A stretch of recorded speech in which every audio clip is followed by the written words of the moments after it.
Special things come in small packages. That old adage is confirmed with the projects on this episode of Sewing with Nancy. Using silk, cotton, or wool, you can create small floral accessories and accents that present a visual impact. Welcome back, Amy Bjorkman, who is here to share more fabric flower ideas. These are fun, Amy. Thanks, Nancy.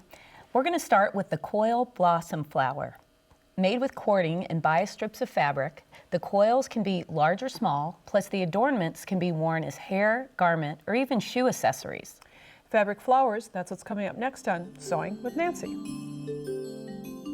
Sewing with Nancy. Celebrating 30 years of sewing and quilting with Nancy Zieman is made possible by Baby Lock, a complete line of sewing, quilting, and embroidery machines and sergers. Baby Lock, for the love of sewing. Madeira, specializing in embroidery, quilting, and special effects threads because creativity is never black and white. Koala Studios, fine sewing furniture custom built in America. Clover, makers of sewing, knitting, quilting, and embroidery products for over 25 years. Experience the Clover difference. Amazing Designs and Class A Needles. Small pieces of fabric are all that are needed, plus some cording to make these great coil pins. They're so fun and easy. Now, we've worked with cotton fabric, and you could use jelly rolls. Remember, those are those pre-cut strips that are 2.5 inches wide, and if you'd like to piece some together, you could do that with this little quick quilting idea of cutting ends at the bias, 45 degrees, and stitching them together in what we call stratas so that the bias aligns. And that's what's happened on this sample. We stitched it and then cut into about 2-inch strips and then sew the ends together.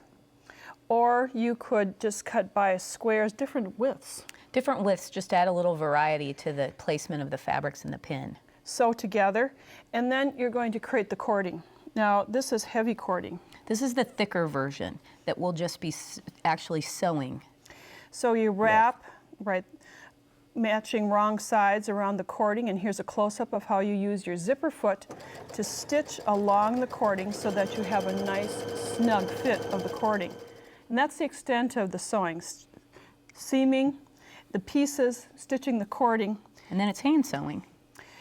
I cheated a little bit. It takes a little bit to get it going. You have to kind of tuck under the end. And then after doing so, you just mold around and hand stitch. You know, move the pin, mold around, and tuck. I have a fair amount of fabric I could really trim on the underside, but you just hand stitch, right. Catch it. Stitch as you go. And look at when you have the seaming, you can kind of see that fun look with these straight seams, or it could be bias, and then add a felt backing and a pin, and presto, a great accent. This makes an impact. It does. I think it's fun too, whether you put it on a purse or on fashion. Lots of possibilities. Or a headband.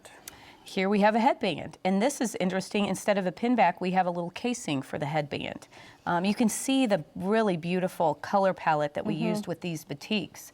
So here are the fabrics that we worked with to start with, and you want to get some lights and darks so you get some variety and contrast. And with this amount, you could make about 300 pins. So you could. That's way more fabric. The nice thing is this takes just a little amount of fabric. So here are the little pieces that we end up have stripped together into the strip that then we will move to actually use the material, the cording that has fusible. So that's a wonderful, easy. There's a fusible mesh around the cording, so you can. So you'll be using your little iron, right? Mm-hmm.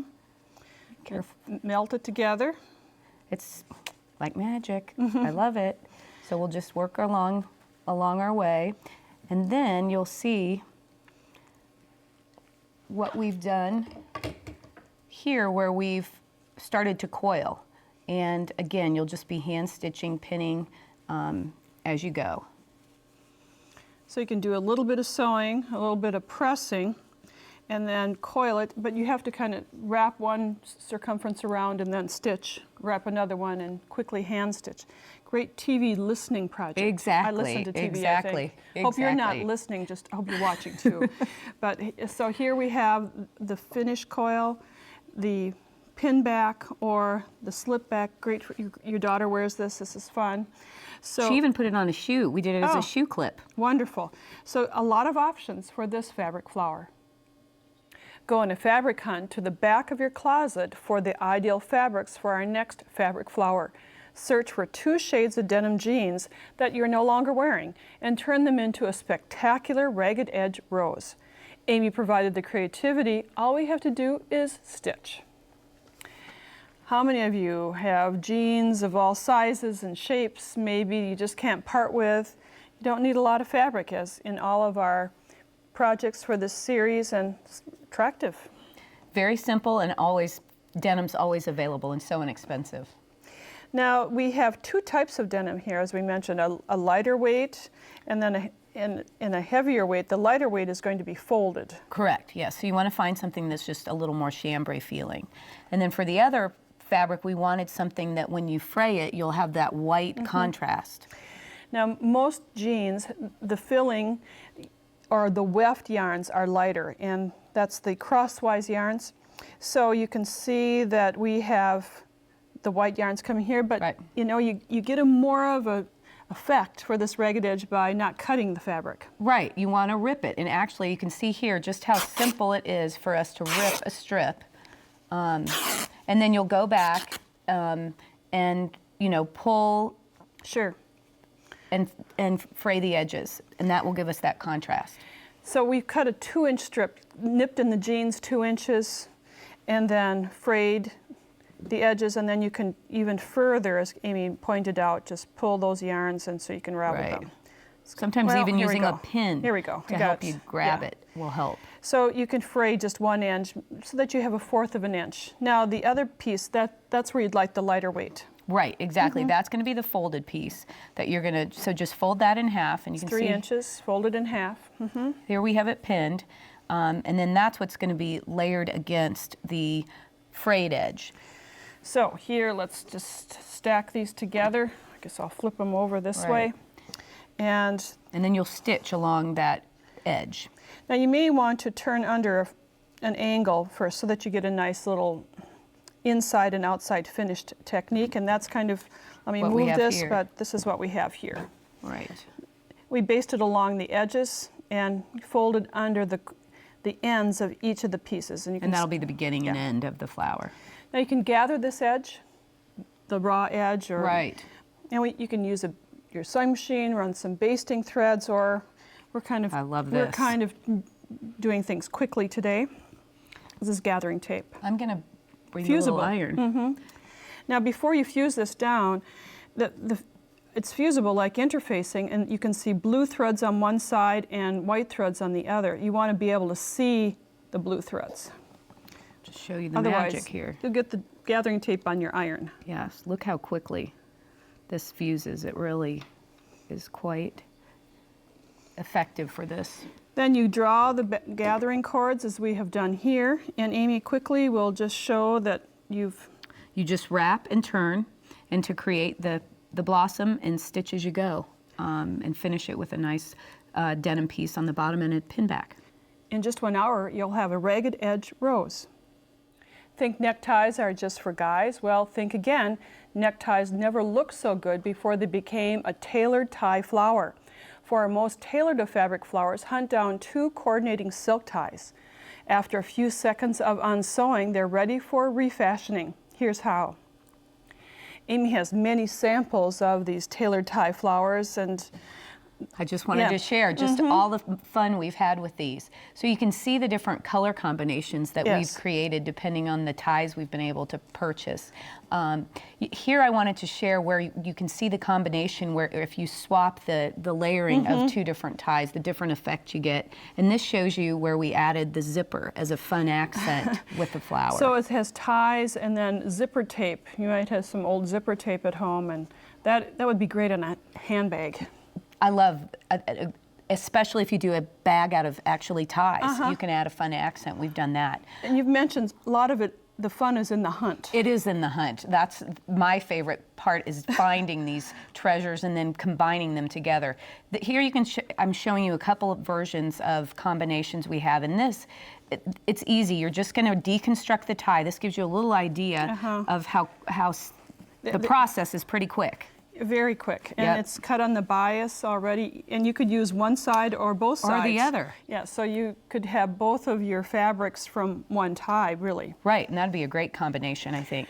So save that interfacing, by the way. You might never know where to use it. You might be surprised. We've made a flower out of it. So you're going to cut 2 strips, 2 rectangles of fabric. Let me find here's my ruler. And in the book that accompanies today's program, you'll get the exact measurements. This is a little over 4 inches for one width and a little over around 3 inches for the other. And you can see from the tie, they're already bias cut. And then you're going to fold them in half, press them in half. Here's the sewing. The sewing is, they're 5 petals each, so divide the section into 5 and then basting stitch around each petal. This is a running stitch. One, here you can see the tails, every 5th section. area, or you could use a running stitch by hand. And then simply pull the bobbin thread. Amy, if I could do this over, I would have pulled the bobbin thread out of a different color, and because it is hard to... it's hard to see sometimes. Like right now, it's hard to see. There we go. I know you'll get it. And you just keep pulling, and as you pull, it will shape into the petal. Yeah, she says it will turn it that. Works. It does work. Does. Yeah, it does work. But let's do it one more time on this side. And there you go. And you can see how it's starting to shape like this petal, and you'd make 5 of these petals.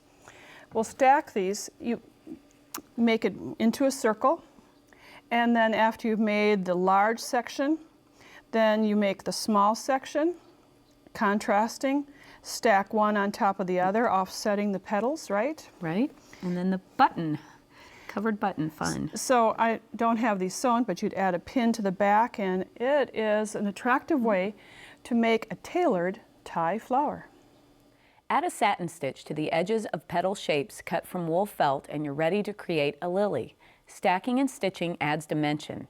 Best of all, each lily bloom has its own character. Now Nancy's going to show you how.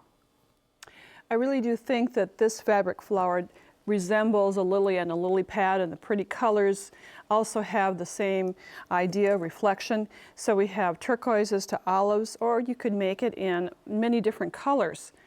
When working with wool felt, you can buy it in small increments, like squares or rectangles that are 9 by 11, 9 by 12, so get a pretty assortment. And for this particular embellishment, we've also added some embroidery floss just to add a highlight to the back layer or the back petals.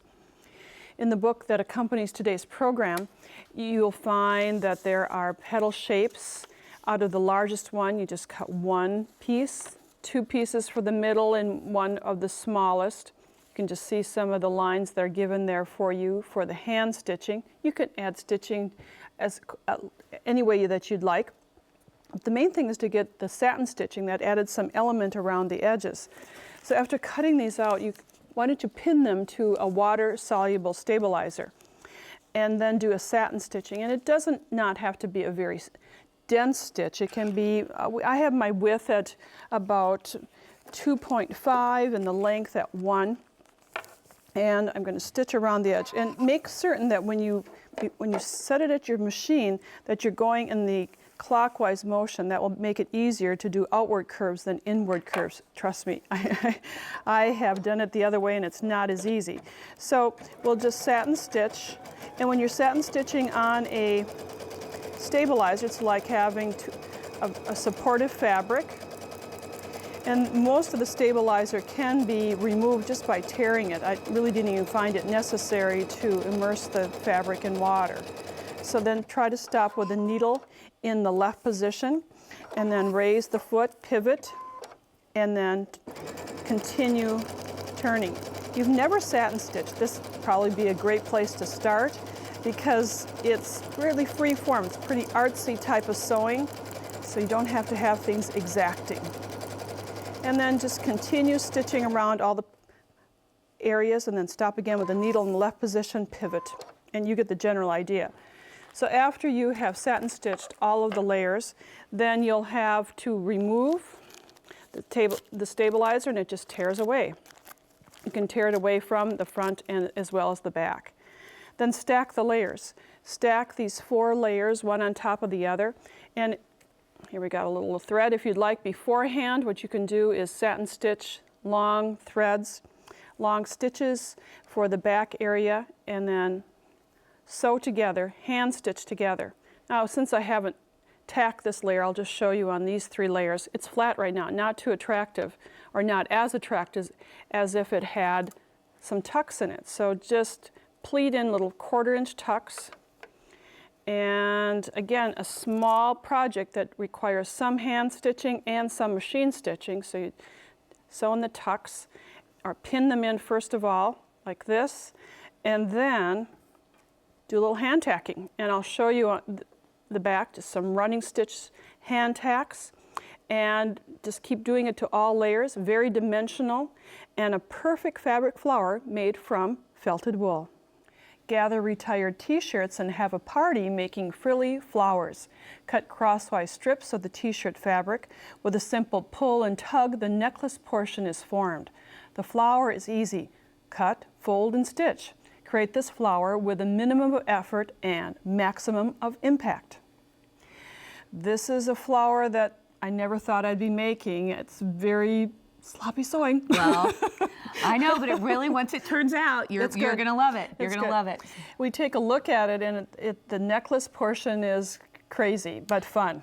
It's simply cutting strips from your t-shirt and tugging them to get this banded look that we've then multiplied with duplicate cording. And you can see the flower. Here we took a variety of colored t-shirts just from, the thrift shop, and have made a really fun flower.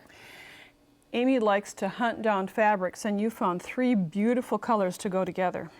That is the fun of it, is really the search. And I never throw a t-shirt away anymore because I always see there's potential. Now, I had to tease Amy about this because, I probably would cut this with a rotary cutter and a ruler and measure, but the crosswise grain is what you need. You cut a crosswise strip and then just cut, approximate one inch from crosswise to crosswise. And so Amy, do the honors. And then this is the magic. Then we're just going to pull it, stretch it, and look, we have this fun necklace. There you go. Presto, just like that. It is. So it has to be a single knit, not a rib knit. You'll know in a minute, but it has to roll to the right side. It's really quite magical. So you make many of these, and then you could band them together, just use one end and kind of wrap them together like you were wrapping together an extension cord or something like that. But the floral part of it is equally as charming. Yes, yes. So here, one option is to use the little pattern piece, cut out your petal, we'll call it, and then you're going to fold it and stitch it into a cone. And then you're going to combine the cones with each other, just hand stitching here at the, and then by the time we're done, we have a fun little embellishment, and we pink the edge on this for a little variety. Right. So you just divide it, fold it into 4, tack those ends together. It's simple. It's ready to go. But there's another option that, with sewing, there are many ways we can do things, and there's a template. Yes, and this template provides a really nice full frilly flower. I'll show you how it works here. We're going to take the numbers, you can see the numbers, and we're going to, first we're going to fold at number 1 and get our template situated. Then we're going to fold where the 2s match, and then we're going to fold the 3s. Those are back here on the back side, and we'll fold that together. You can see this little exposed area. That's where we're going to stitch and tack, and then we're going to just use scissors and then cut and trim off to get your rounded edge. So, and then with a little hand stitching, you're going to nest all or cluster all of these wedges together, and it's a frilly flower.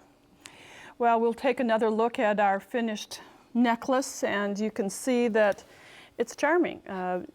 It looks very professional. Even it's a t-shirt, but a t-shirt that has a new life. Totally new. And in an attractive way.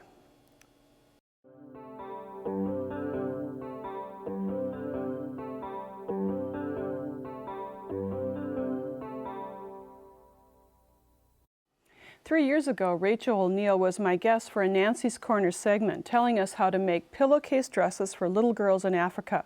Since we last talked, her mission to change lives one little dress at a time has grown beyond her wildest expectations.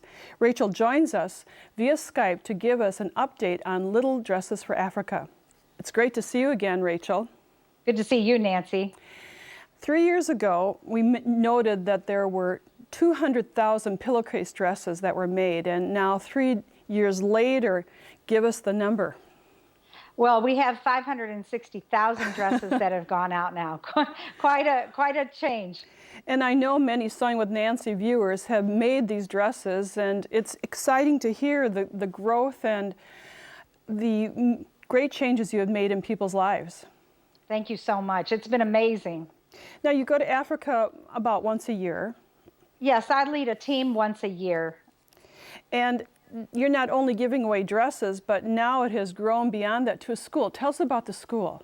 Oh, thank you. It's a primary school. It's in the village of Thibola in Malawi, Africa. And it's in a little village. About 450 children are educated in that school. 450 children, and it has a beautiful name. Thank you. Yes, it's the Nan Ray School of Learning. It's named after my mother, Yes. who was an educator. So not only are you giving children some pride in the dresses, the little girls' dresses that they wear, but education that they wouldn't have elsewise, right? Right. And it seems that the dresses are really an avenue to get into the villages and see what the needs are of the children. So it's been a wonderful thing to see. But then there's also some other needs. I mean, I can't believe the magnitude of changes that you have made in some of these villages. You really can see the difference when we get in there and find out what they need and try to address those needs. It's really rewarding. Buckets of Hope is another division. Right. That's a really neat one. We actually buy the buckets there, so it helps their economy, and we fill them with things like soap, rice, sugar, oil, a mosquito net, whatever we can come up with in bulk, and then we distribute it to those that are most needing. You mentioned about a container of supplies that was shipped recently, and that's filled with lots of things, not only dresses. Oh, well, actually, it had probably 6,000 dresses, maybe more. And then a lot of shoes that were donated and clothing items, bikes, furniture, everything for the school that is needed for the school to supply the needs. I have to say, of all the guests that I've had on the Nancy's Corner segment over the last 4 years, we have gotten more response to Little Dresses to Africa than we have to any other group. So it's been exciting, but we don't want to leave out the little boys either. No, we don't. We do on purpose, very intentionally. Sure. Take the little girls first so that they're honored. That's the basis of what we do. But the little boys are precious to us also. So we've started something called Britches for Boys, where we take little shorts or T-shirts for the boys as well. Because in this culture, the girls are not as prized as the little boys. Exactly. And it really was the reason that we started this, was to honor the little girls, because they really do have a long road ahead. They just do everything, but they always come last. So we wanted to change that up a little bit. And the free download that they can get to make the pattern is from very small to large. Yes, correct. We actually go right up until the adult sizes for the girls. And the boys, the shorts are good to about age 10 or 11. So people can donate dresses, breeches. They can, of course, make a monetary donation to you to help with offset some of the shipping charges. Oh yeah, the shipping's always a challenge, as you know. Yes, I do. But you're not only in Africa. No, everywhere. We actually have met the needs in other countries as well that are in crisis. All they do is contact us, and we respond to that need. We send them with mission teams, churches, community groups to Honduras, to the Philippines, Guatemala. Thousands and thousands have gone to Haiti with groups as well. Well, Rachel, it's inspiring to hear the changes that you have made in people's lives over the last 3 years, and I can't wait to interview you in a couple of years from now to see that those 200,000 dresses going now to 560,000, and what it will be 2 years from now. Oh, Promise thank to you. come back? I sure will. Thank you so much. Well, thanks, Rachel. Nice speaking with you again, and see you again in a couple of years. Okay. Thanks, Nancy. I hope you've all enjoyed this program of Fabric Flowers with our guest, Amy Bjorkman. Amy, thanks for being our guest, and also to Rachel for sharing Little Dresses for Africa. You can rewatch this program online at nancyzieman.com, streaming video of 52 shows, a blog, information on Nancy's Corner. Go there. Thanks for joining us. Bye for now. Amy Bjorkman has written a fully illustrated book entitled Indigo Junction's Fabric Flowers that includes the instructions for all the projects featured in this two-part series. For ordering information, call 800-336-8373 or visit our website at sewingwithnancy.com/2608. Order item number BK2608, Indigo Junction's Fabric Flowers. Visit Nancy's website at nancyzieman.com to see additional episodes, Nancy's blog, and more.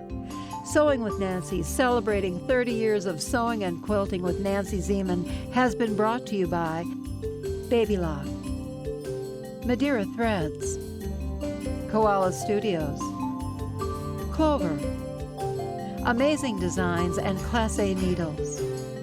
Closed captioning funding provided by Oliso.